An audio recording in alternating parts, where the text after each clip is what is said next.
La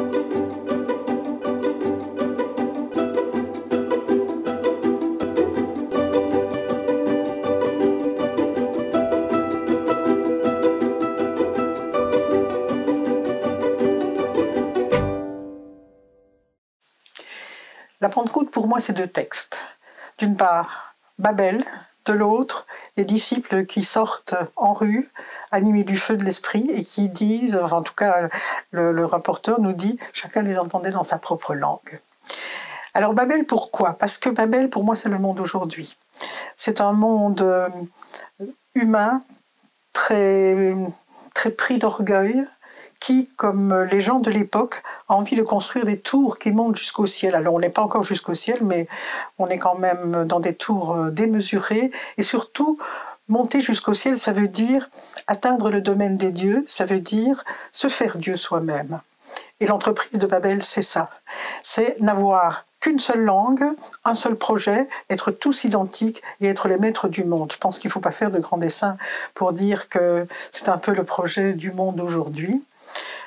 Et Dieu là-dedans, remarquons-le, contrairement à ce qu'on nous disait quand j'étais petite, Dieu ne punit pas les hommes pour leur orgueil, il va leur imposer la diversité. Parce que l'uniformisation peut être sécurisante, mais quand on parle des langues différentes, on est obligé de se parler, de s'écouter, de faire attention à l'autre et que l'autre fasse attention à moi. Première chose. L'autre texte, c'est celui où les apôtres sortent en rue, habités par le souffle de l'esprit, et chacun les entendait dans sa propre langue. Alors je ne pense pas du tout qu'ils avaient reçu un don magique de polyglotte ou autre, simplement c'était la bonne parole, la bonne nouvelle agissant comme elle doit le faire, c'est-à-dire au cœur même de l'être humain, de chaque être humain tel qu'il ou elle est, dans sa propre histoire, dans ce qu'il a vécu, dans ce qu'il est, dans ce qu'il peut entendre, qui est pour lui bonne nouvelle et qui ne le sera peut-être pas pour quelqu'un d'autre. Donc ce n'est pas du tout un discours que les apôtres déversent et puis chacun en fait ce qu'il veut. Et là, autant Babel était le projet d'une unité factice qui tourne vers une uniformisation, ici on est dans une diversité qui est une chance, qui est une richesse, et qui est une unité que je préfère appeler la communion.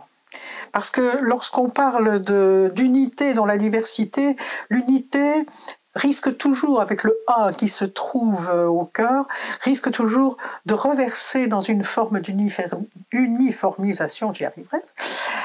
Et c'est exactement l'inverse de Babel. Ou alors on retombe dans Babel. On peut aussi avoir même un projet par rapport à l'évangile qui soit le projet de Babel, tous un seul cœur, une seule âme et pas une seule tête qui dépasse. En réalité, pour moi, la Pentecôte, c'est l'hymne à la diversité qui devient une communion fraternelle, sororelle, des cœurs autour d'une parole qui nourrit chacune et chacun. Et qui donc va casser cette tentation de réduire l'autre à ce que je voudrais qu'il soit.